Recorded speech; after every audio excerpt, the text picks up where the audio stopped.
Assalamualaikum dan salam sejahtera. Okey, untuk kelas hari ini kita akan masuk unit yang kedua iaitu berkaitan pemakanan. Awak boleh rujuk dalam buku teks awak muka surat 178. Okey, untuk kelas hari ini berkaitan dengan pemakanan, kita akan mempelajari dan memahami fungsi dan kepentingan makronutrien iaitu karbohidrat, protein serta lemak. Okey, kemudian yang kedua kita akan memahami fungsi dan kepentingan mikronutrien iaitu mineral serta vitamin. Kemudian yang ketiga kita akan menganalisis pemakanan yang bersesuai berdasarkan makronutrien dan mikronutrien untuk menangani obesiti serta kurang berat badan. Dan yang keempat kita akan menilai kepentingan pengambilan makronutrien dan mikronutrien mengikut keperluan. Okey. Untuk pengambilan makanan sihat dan selamat, okay, berdasarkan makronutrien dan mikronutrien. Okey, untuk makro, okey, makro ni bermaksud dia banyak lah. So kita kena mengambil pemakanan yang banyak. Manakala mikro ni makanan yang sedikit tetapi dia berfungsi juga dalam pemakanan kita. So kedua-dua ini sangat berfungsi dalam pemakanan harian kita. Mengikut keperluan adalah amat penting. Selain itu, pemakanan sihat dan selamat dapat menangani obesiti. Okay, obesiti awak tahu lah dalam keadaan bentuk dan fizikal badan seseorang itu yang besar. Okey, dapat mengurangkan berat badan seseorang. Kemudian, tubuh badan memerlukan nutrien untuk mempelbagai fungsi seperti tumbesaran dan perkembangan badan.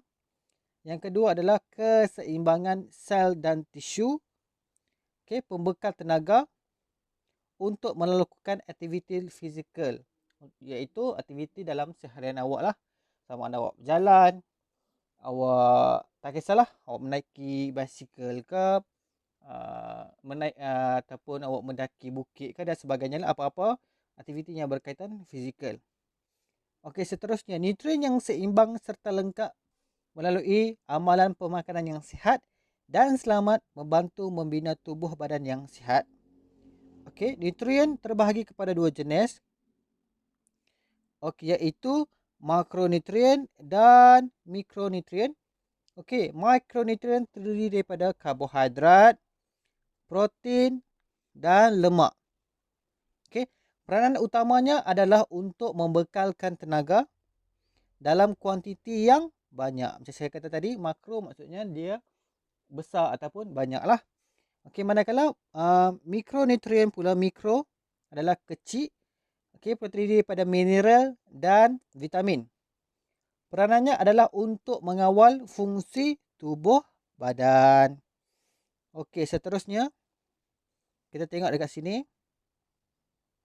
Okey, sekarang kita akan fokus fungsi dan kepentingan makronutrien dan mikronutrien. Okey, amalan pemakanan sihat dan selamat perlu menekankan pengambilan makronutrien dan mikronutrien mengikut keperluan. Okey, keperluan bukan kehendak awak lah. Mengikut keperluan, mengikut badan masing-masing lah. Okey, fahami kepentingan pengambilan makro dan mikro mengikut keperluan berdasarkan jadual di bawah ini. Okey, awak tengok. Okey, dia terbagi kepada nutrien. Okey, yang terdiri daripada karbohidrat, protein, mineral, vitamin. Okey, jumlah pemakanan ataupun jumlah sajian, fungsi dia. Okey, kemudian kita tengok kalau dia berlebihan apa sebabnya dan jika kekurangan apa sebabnya. Okey, kita tengok satu per satu.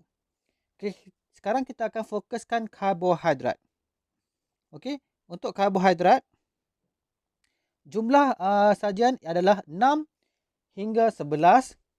Okey, tujuannya untuk membekalkan tenaga yang diperlukan oleh tubuh. Okey, walaupun awak nak diet sekalipun, karbohidrat badan kita memerlukan karbohidrat. Okey, jika ia berlebihan maka ia akan gula dalam darah akan meningkat menyebabkan diabetes dan obesiti. That's why lah kalau awak ambil pemakanan seperti nasi yang berlebihan menyebabkan diabetes dan obesiti. Dan menyebabkan gula dalam darah juga meningkat. Okey, macam mana pula kalau dia kekurangan? Kalau dia ambil kurang, maka dia akan jadi malnutrisi, iaitu inilah anorexia nerviosa dan bulimia nerviosa. Okey, ini ada kes di mana kalau orang, macam saya bagi contoh, kalau fashion ataupun fashion model-model, selalunya dia tak ambil karbohidrat, menyebabkan penyakit-penyakit inilah. So dia akan jadi kurus, lesu, lemah dan tidak tenaga. Gangguan metabolisme otak dan kelaparan. Okey, seterusnya protein. Okey, yang protein pula kita perlu ambil 2 hingga 3. Tujuan dia untuk membina sel tubuh badan.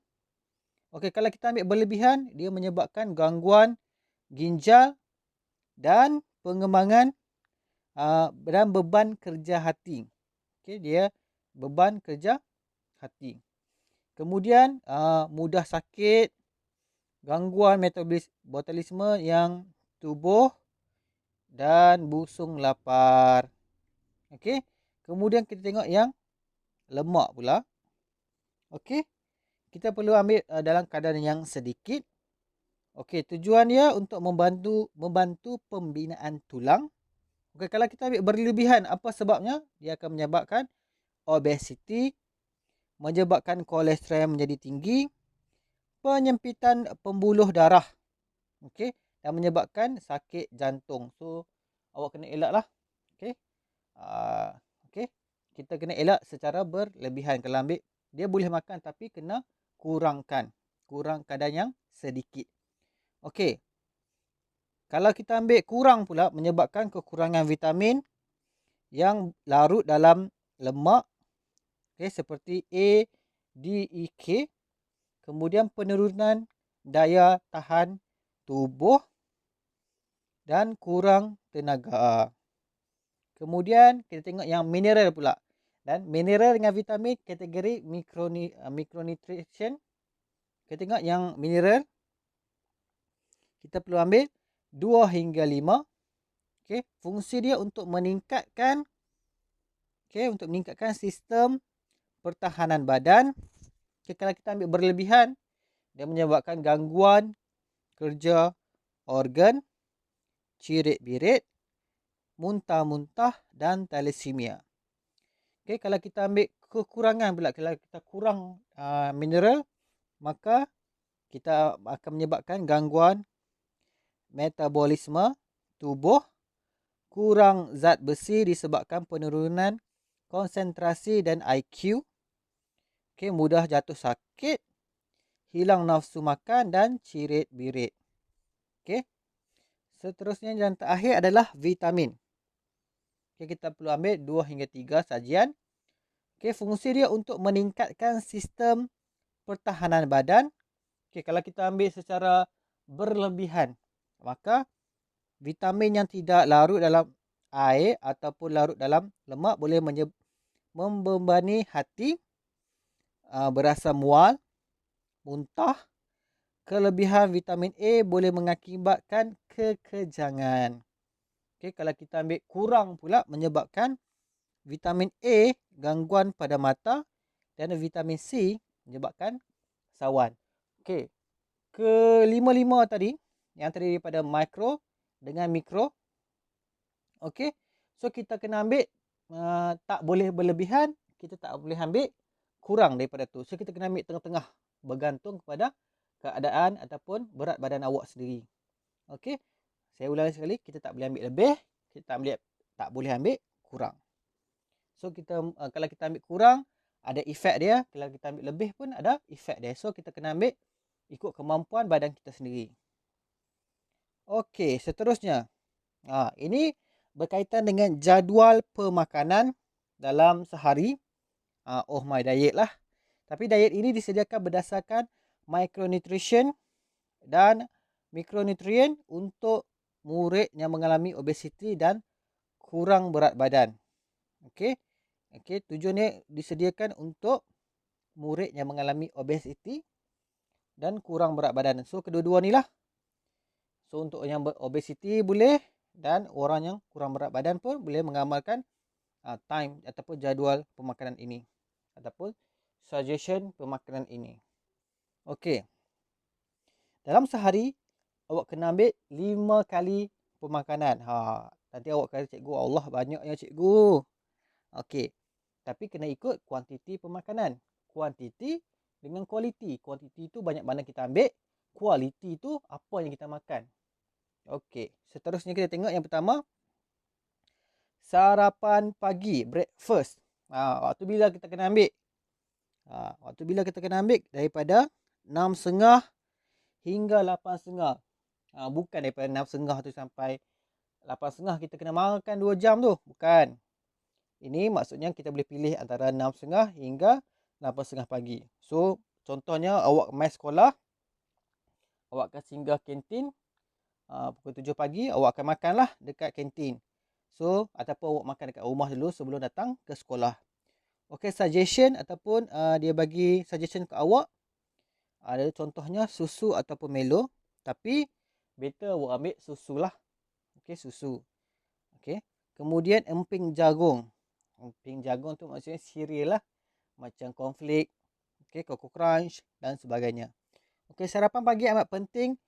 Ia perlu diambil untuk membantu, okey, penting untuk membantu menambah dan membekalkan tenaga sebelum memulakan rutin harian.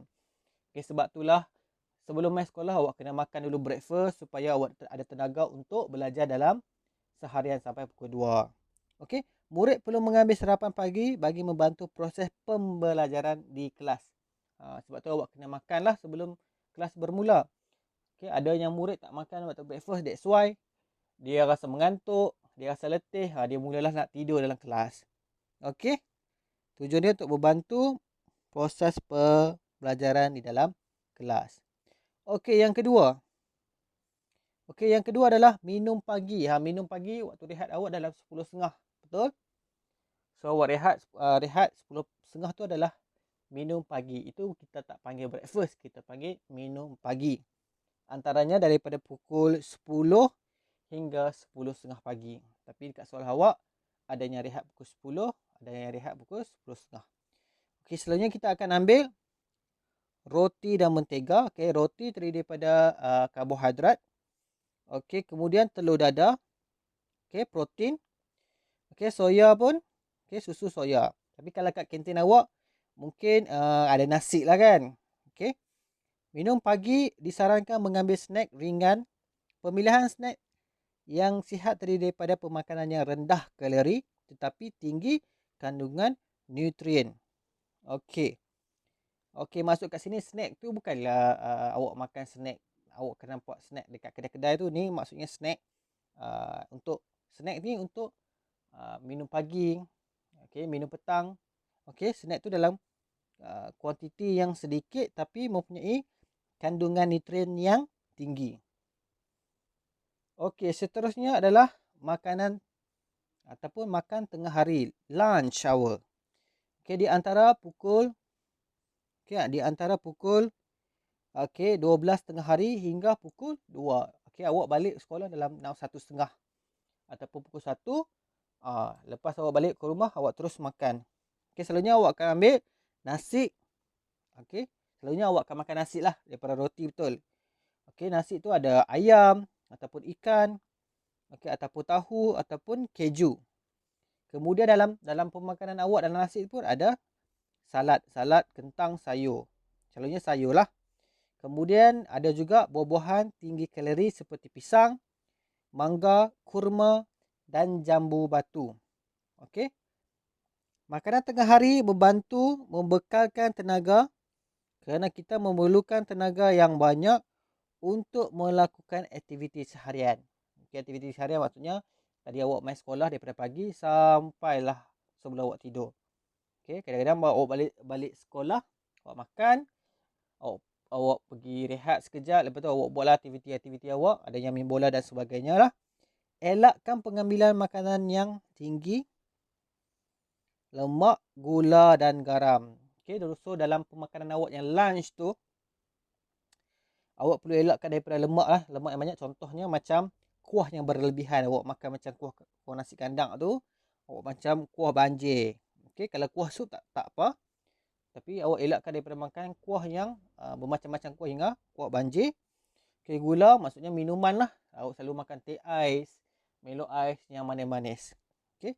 Dan garam. Garam tu maksudnya kan kita guna ayam goreng, kita letak garam banyak. Okey. Kemudian gulai, kari tu awak letak garam dan sebagainya lah. Kemudian minum petang. Okey. Minum petang. Okey, minum petang di antara pukul 4 hingga 5.30. So awak boleh pilih di antara pukul 4 hingga 5.30 petang. Okey, sebelum awak keluar pergi main, okey, awak pergi bersukan, awak perlu minum petang dulu. Contohnya awak perlu ambil susu, okey, sirap bandung, tapi saya sarankan susu lah. Okey, sirap bandung sebab kita ada gula dalam tu lah lebih banyak. So better awak minum susu. Ataupun kalau awak tak nak minuman ini, awak boleh minum air masak. Okey, air masak lebih better lah. Kemudian campuran kacang. Okey, ini suggestion saja. Okey, roti bakar dengan madu, keju kentang, roti ataupun gandum, buah hijau. Okey, buah hijau macam jambu batu. Okey. Ataupun kadang-kadang kita ambil buah apple hijau. Okey, selalunya waktu minum petang ni better awak ambil macam roti lah, gandum, macam roti bakar. Okey. Tapi selalunya kalau kita ni rakyat Malaysia ni, kalau minum petang kita akan makan pisang goreng, cucur udang, goreng-goreng. So elakkan ataupun kurangkan benda yang berminyak. Okey.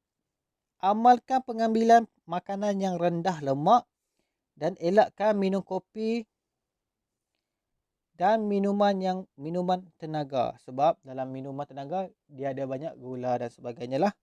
So better kalau awak tak nak minuman tadi tu, awak better awak minum air masak ataupun air mineral saja.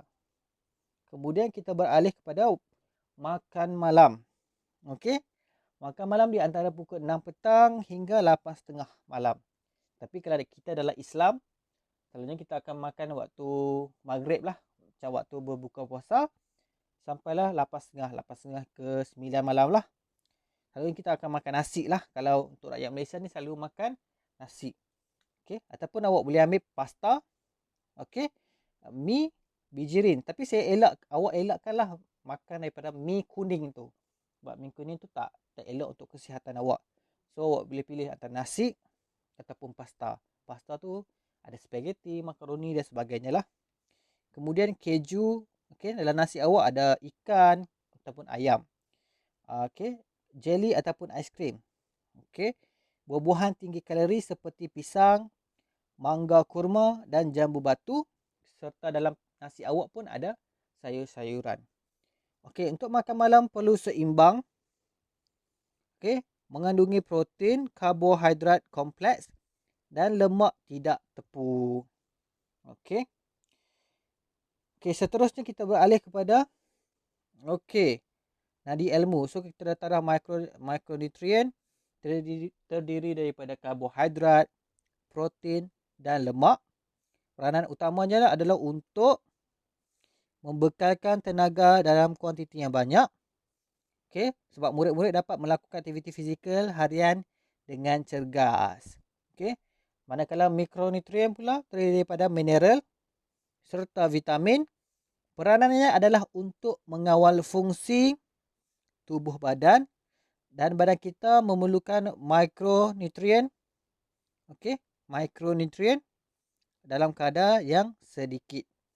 So, kurang berat badan adalah keadaan berpunca daripada kekurangan zat makanan seperti vitamin, mineral, protein, karbohidrat, lemak serta dalam pemakanan seseorang individu. Okey, kalau orang yang kurang berat badan. Okey, kurang berat badan dalam badan merujuk kepada seseorang yang mempunyai berat badan yang kurang daripada sepatutnya berdasarkan umur, berat dan ketinggian. Selalu kita akan panggil BMI lah, BMI seseorang. Okey. Okey. Seterusnya Okey. Sebab itulah awak perlu ambil pemakanan ikut kuantiti berat badan awak, ketinggian awak, umur awak, barulah berat badan awak menjadi ideal. Okey, dia tak terlampau kurus dan tidak terlampau gemuk. Okey, itu sahaja kelas kita pada hari ini. Okey, apa-apa soalan awak boleh rujuk dalam WhatsApp. Assalamualaikum warahmatullahi wabarakatuh.